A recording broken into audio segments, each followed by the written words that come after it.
इन दिनों न्यूज बहुत ज्यादा चल रही है तलाक वाली, वो भी सुष्मिता सेन के भाई राजीव सेन और उनकी वाइफ है चारू असोपा के बारे में। यहाँ पर उनका जो तलाक हो गया है, लेकिन उनका विवाद बेटी के ऊपर हो रखा है।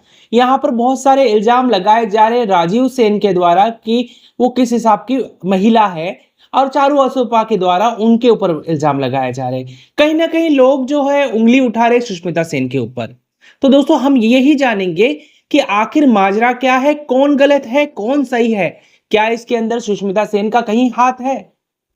तो दोस्तों इसी के बारे में चर्चा करेंगे और कंक्लूजन भी देंगे। मैं बिना बायस होकर किसी की साइड नहीं लेते हुए मैं इस वीडियो को बनाया है। तो चलिए दोस्तों शुरुआत करते हैं। नमस्कार, स्वागत है आपका अपने चैनल में दी सोशल ट्रूथ, और मैं राकेश। 2019 में इन दोनों ने शादी कर ली थी, चारू ने और राजीव ने। बहुत अच्छा चल रहा था, बहुत सब कुछ अच्छा ही लग रहा था, लेकिन धीरे धीरे सिचुएशन बदलने लग गई। यहाँ पर इन दोनों के बीच में आपसी मनमुटाव होने लग गया। राजीव भी एक्टर है और चारू ने भी बहुत सारा काम किया टीवी इंडस्ट्री में। मेरे अंगना में, बालवीर और बहुत सारे उन्होंने कैरेक्टर भी निभाए हैं। डेली सोप भी किया है उन्होंने। लेकिन यहाँ पर ऐसी क्या बात होगी कि वो बिगड़ गए। यहाँ पर सबसे पहले हम चारू का देखेंगे, चारू ने क्या इल्जाम लगाए हैं राजीव के ऊपर। यहाँ पर चारू का कहना है कि वो राजीव उनके ऊपर बहुत ज्यादा शक करते थे। मेंटल हरेसमेंट किया जा रहा था राजीव की तरफ से, कि उनको हर बात के लिए टोका करते थे। उसके अलावा चारू ने ये बोला कि वो बात बात पर उन पर शक करते थे। अगर वो किसी को स्टार के साथ बात करती थी या कहीं पर बाहर जाती थी या शूटिंग के सिलसिले में कुछ होता था, तो राजीव को उसमें शक होता था। तो ये रीजन भी उन्होंने दिया। दूसरा रीजन है, उन्होंने बोला कि अचानक से राजीव ने घर को छोड़ दिया और बताया भी नहीं कहाँ जा रहे हैं। वो कई कई दिन बीच में गायब हो जाते थे। इसके अलावा उनका कहना था कि वो बहुत सपोर्टिव नहीं थे। प्रेगनेंसी के दौरान भी उन्होंने जो मेंटल सपोर्ट होना चाहिए था राजीव की तरफ से वो नहीं मिला। वो केवल अकेली रही इस समस्या से जूझने के लिए, कि उस समय क्रिटिकल कंडीशंस थी, उनको मेंटल सपोर्ट की जरूरत थी, लेकिन मेंटल सपोर्ट राजीव नहीं देते थे। और हाल फिलहाल में चारू का ये भी कहना है कि भैया अभी जो राजीव है मीडिया में उनकी इमेज को खराब करें, इमेज को बिगाड़ रहे हैं। तो ये सारे इल्जाम चारू लगाए थे कि उनको किस हिसाब से उन्होंने प्रताड़ित किया, किस हिसाब से उन्हें मेंटल हरेसमेंट किया और मीडिया में उनकी इमेज खराब करने की कोशिश करी। अब ये तो बात हमने एक पक्ष सुन ली। अब राजीव क्या कहते हैं इनके बारे में भी हम थोड़ा जान लेते हैं। राजीव का ये कहना है कि ये उनकी दूसरी शादी है, मतलब राजीव की नहीं, चारू की। चारू ने ये बात छुपाई, ये उनके लिए बहुत बड़ी बात थी। अगर आप किसी महिला से शादी करते हैं तो आपको बताना पड़ेगा उस महिला को कि भाई मेरी पहले भी शादी हो चुकी है। तो इस हिसाब से उनको ये चीजें नागवार गुजर रही थी कि आपने ये झूठी बात करी, मतलब ये बात छुपाई आपने। ये कोई छोटी मोटी बात तो है नहीं, कोई सामान खरीद लिया या कुछ मेकअप का सामान खरीद लिया, घर खरीद लिया, ये भी एक बात हम सहन कर सकते हैं, लेकिन एक शादी की बात को छुपाना ये बहुत बड़ी गलत बात है। इसके अलावा राजीव ने कहा कि वो अचानक से उनका दिमाग ऐसा हो जाता था, वो ड्रामा करने लग जाती थी और शॉर्ट टेम्पर थी।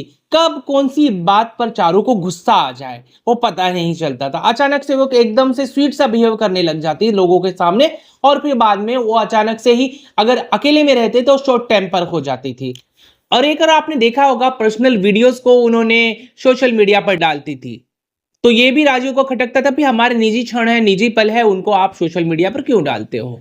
और राजीव का ये भी कहना था कि अक्सर Charu Asopa one side story ही दिखाती है, केवल अपने तरफ की दिखा देती थी, अपने हिसाब से स्टोरी को मोड कर देती थी और अपने हिसाब से स्टोरी को सामने वालों को दिखाती थी, मतलब वन साइडेड स्टोरी वो दिखाया करती थी। और इसके अलावा राजीव ने ये भी बोला कि वो मुझे बात बात पर तलाक की धमकी देती थी कि मैं तुझे तलाक दे दूंगी, तुझे तलाक दे दूंगी।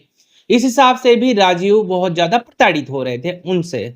इसके अलावा राजीव ने यह भी बोला है कि वो अटेंशन सीकर है।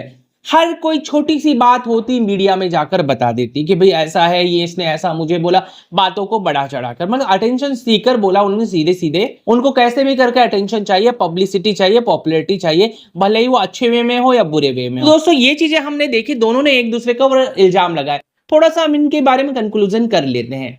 तो देखिए यहाँ पर चारू असोपा की तरफ से भी हम सपोर्ट में भी बोल रहे हैं, नेगेटिव भी बोल रहे हैं। चारू असोपा ने जो बोला मेंटल हरेसमेंट किया जा रहा था, तो यहाँ पर राजीव को भी समझ में आना चाहिए था कि भैया वो फिल्म इंडस्ट्री में काम करती है, मीडिया लाइन में, टीवी इंडस्ट्री में काम करती है, उनका बाहर आना जाना हो सकता था, लेकिन आपको थोड़ा ट्रस्ट बना के रखना चाहिए था।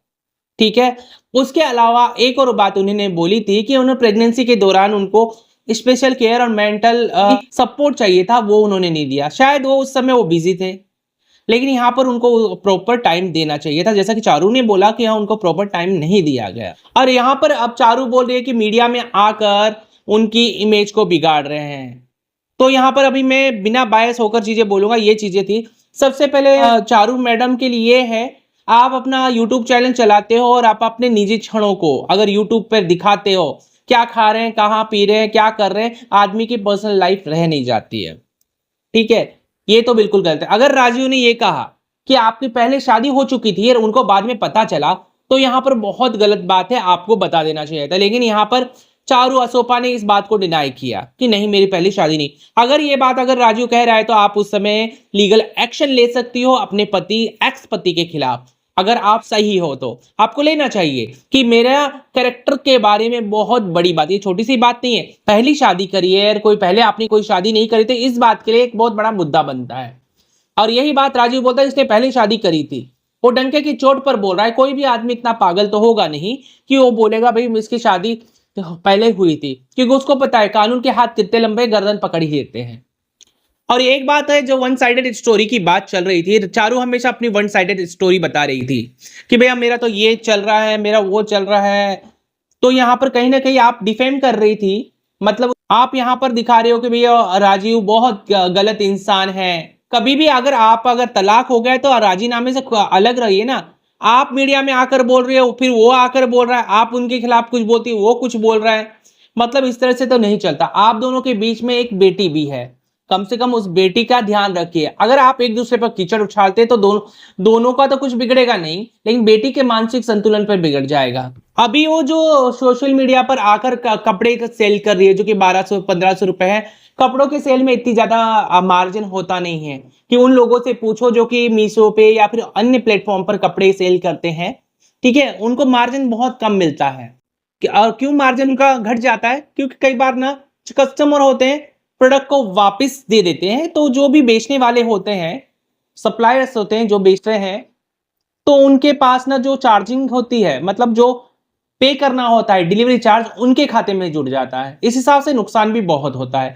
इसमें आमदनी होती है, लेकिन इतनी आमदनी नहीं होती है। राजू सेन ने बोला कि अपने भाई और भाभी को कहीं घुमाने लेकर गई थी, जिसका की खर्चा ही लाखों रुपए में था। तो ये पैसे कहां से आए? अब आप एक वीडियो देखिए इनका, जहां पर कितनी गरीब, असहाय, लाचार और मजबूर दिख रही है। देख लीजिए। बहुत प्यारा शेड है ये, कॉटन पे बांधनी किया हुआ है। और जो इसका फैब्रिक है ना, कपड़ा जो है इतना कॉटन, 100% कॉटन। मतलब आपने देखा इनका वीडियो। अब यहाँ पर इस वीडियो में देखने के बाद मैं आपको बताना चाहूंगा, इनका जो यूट्यूब है चैनल, उन पे 4,24,000 सब्सक्राइबर है। ठीक है, और इनकी मंथली यूट्यूब से मिनिमम इनकम इनकी मंथली आती है 1,00,000 से 2,00,000 के बीच में। ठीक है, अब इनको कहां से मजबूरी होगी भाई, ज्यादा भी हो सकती है ये इनकी इनकम, 5 से 6 लाख तक भी हो सकती है, या व्यूज के ऊपर डिपेंड करता है, लेकिन एवरेज लेकर 1,00,000 से 2,00,000 तक की मैं आपको बता रहा हूं। इसके अलावा इनकी इनकम का सोर्स है इंस्टाग्राम हुआ। इंस्टाग्राम से भी इनको, जो ब्रांड का प्रमोट करती है, उनसे भी इनको अच्छी खासी कमाई हो जाती है। देखा जाए तो कुल मिलाकर इनकी कमाई 4 से 5 लाख है, जो एवरेज लेकर चलते हैं तो 4 से 5 लाख रुपए है। अब उनसे जब उनका कुछ इंटरव्यूज मैंने देखे खंगाले, तो उन्होंने बोला कि मैं इसलिए लेकर आ गई बीकानेर अपने मम्मी पापा के पास कि मुझे शूटिंग करने के टाइम पर जाना पड़ेगा। मैं डेली सोप नहीं कर सकती, लेकिन कोई अच्छे प्रोजेक्ट्स करूंगी जो कि शॉर्ट टर्म के लिए हो। मैं अपने मम्मी पापा पे ज्यादा विश्वास कर सकती हूँ रेदर देन नैनी के। मतलब वो शूटिंग भी कर रही है, तो उनको ऐसी कौन सी मजबूरी आन पड़ी? पता है, कपड़े यार जो अपने बेचते हैं ना, बेचारे जो लोग बेचते हैं, उनसे पूछो कितना उनको 100% देना पड़ता है, कितना मार्जिन आता है, ना के बराबर। यहाँ पर आप 5 से 6 लाख नॉर्मली कमा रहे हो, मिनिमम बता रहा हूँ। और यहाँ पर राजीव सेन ने ये कहा कि मैं अपनी बेटी से मिलना चाहता था, मैं दिल्ली पहुंचा, मैंने उसको मैसेज किया कि मुझे बेटी को मिलना है, मैं बीकानेर आ रहा हूं। तो इस महिला ने कोई भी रिप्लाई नहीं दिया। ऐसा लगता है कहीं ना कहीं चारू असोपा प्रॉब्लमेटिक हो रही है। यहां पर एक्शन का रिएक्शन राजीव सेन के द्वारा दिया जाता है। लेकिन एक और चीज आपको दिखाते हैं कि यहां पर इन दोनों की वजह से भुगतना पड़ रहा है सुष्मिता सेन को। बहुत डिग्निफाइड लेडी है, उसको लोग बोल रहे दुनिया। आप एक मैसेज देखिए, इस मैसेज को देखिए, यहाँ पर लोग बोल रहे हैं वुमन एम्पावरमेंट की बातें करती है, खुद देखो क्या कर रही है, क्या कितना गलत हो रहा है इसके साथ, कैसा है क्या है। अब आप यहाँ पर देख सकते हैं कि सुष्मिता सेन को जबरदस्ती खींचा जा रहा है। यहाँ पर चारू असोपा ने कहा सुष्मिता की जो माता जी है और उनकी जो एक्स सास है उनके साथ वो बहुत अच्छी थी, उनका कोई लेना देना नहीं है, लेकिन यहाँ पर इन दोनों की वजह से बहुत ही ज्यादा ड्रामा हो रहा है। आप अपनी जो लड़ाई झगड़ा हो रहा है जो भी, अगर आप सोशल मीडिया पे लेकर आ जाते हो तो ट्रोलिंग से घबराओ मत, क्योंकि आपने खुद मौका दिया, आओ और बोलो, ठीक है। आपने ट्रोलिंग का मौका दिया, आप एक दूसरे पे कीचड़ उछाल रहे हो तो मतलब बाकी लोग भी आप पे कीचड़ उछाल रहे हैं। राजीव सेन को भी सुनना पड़ रहा है तो चारू असोपा को भी सुनना पड़ रहा है। जहां तक बेटी की बात है, दोनों ही इसको देखभाल करेंगे, लेकिन यहाँ पर राजीव को मिलने नहीं दिया जा रहा। राजीव का कहना है कि वो हर एक वो स्थिति करती है जिससे कि मैं बेटी से दूर हो जाऊं, वो बेटी से मिलने भी नहीं दे रही है। तो कहीं ना कहीं ऐसा प्रॉब्लमेटिक बिहेवियर लग रहा है चारू की तरफ से। आई होप कि ऐसा ना हो। और चारू हर बात के लिए मीडिया में आ जाती है, अपनी यूट्यूब के माध्यम से कर रही है, कहीं ना कहीं फेक प्रेजेंट होता है। जहां तक राजीव है, यहाँ पर तो मैं बोलूंगा कि राजीव ने कोशिश की और राजीव हर बार एक्शन का रिएक्शन दिया। भले ही वो फर्स्ट शादी उनकी कहीं और हुई थी, उसका रिएक्शन आया, हर बार उन्होंने इनकी जो लाइफ के बारे में पब्लिकली किया उसके बारे में आया। यहाँ पर एक चीज नोटिस करेंगे, एलिमनी के बारे में कुछ बताया नहीं, डिस्क्लोज नहीं किया उन्होंने कितना दिया राजीव ने। अगर आप हर चीज अगर वो कर रहे हो, डिस्क्लोज कर रहे हो, बता रहे हो, पब्लिकली कर रहे हो, तो भाई चारू आपको ये भी करना चाहिए कि आपने कितना एलिमनी लिया है। चाह रहे हो कि आपकी कंडीशन बहुत खराब है, आप अपना बिजनेस स्टार्ट करना चाहते हो, तो आप यूट्यूब आपका बहुत अच्छा चल रहा है, आप अभी आपने बोला मैं शूटिंग के लिए मुंबई जाने वाली हूँ, बच्ची को यहाँ छोड़ने वाली हूँ, मतलब बात कौन सी है, कौन सी बात सही है। तो दोस्तों मैं तो यही कहना चाहूंगा कि दोनों को अभी भी सोच समझकर रहना चाहिए, एक दूसरे पर छीटाकसी नहीं करनी चाहिए, कहीं ना कहीं बेटी के ऊपर असर पड़ेगा। और आपको क्या लगता है कौन यहां पर गलत है कौन सही है? अगर राजीव उनके ऊपर झूठा इल्जाम लगा रहा है कि वो पहले उसकी शादी हो चुकी थी और वो प्रॉब्लमेटिक है, तो चारू को उनके खिलाफ एक्शन लेना चाहिए था और सबूत देना चाहिए। चारू इसके बारे में कुछ भी नहीं बोल रही है और वो कहती नहीं ऐसा कुछ नहीं। और दोस्तों आपको क्या लगता है दोनों में से आपको कौन ज्यादा प्रॉब्लमेटिक लग रहा है, किसकी गलती है आपको? चारू असोपा गलत लग रही है, राजीव सेन, या फिर सुष्मिता सेन को जबरदस्ती बीच में खींचा जा रहा है? क्या सही है? लोगों की जो गालियां पड़ रही है सुष्मिता सेन को, वो कितना आप जस्टिफाई करते हो? पति पत्नी लड़ रहे हैं, पति पत्नी अलग हुए म्यूचुअल अंडरस्टैंडिंग से, तो यहाँ पर थर्ड पर्सन को गाली देने का कोई मतलब ही नहीं बनता है। तो दोस्तों अगर आपको ये वीडियो अच्छा लगा हो तो कमेंट करके जरूर बताइए और चैनल को प्लीज सब्सक्राइब जरूर कीजिए, क्योंकि ये आपका अपना चैनल है। Thank you so much.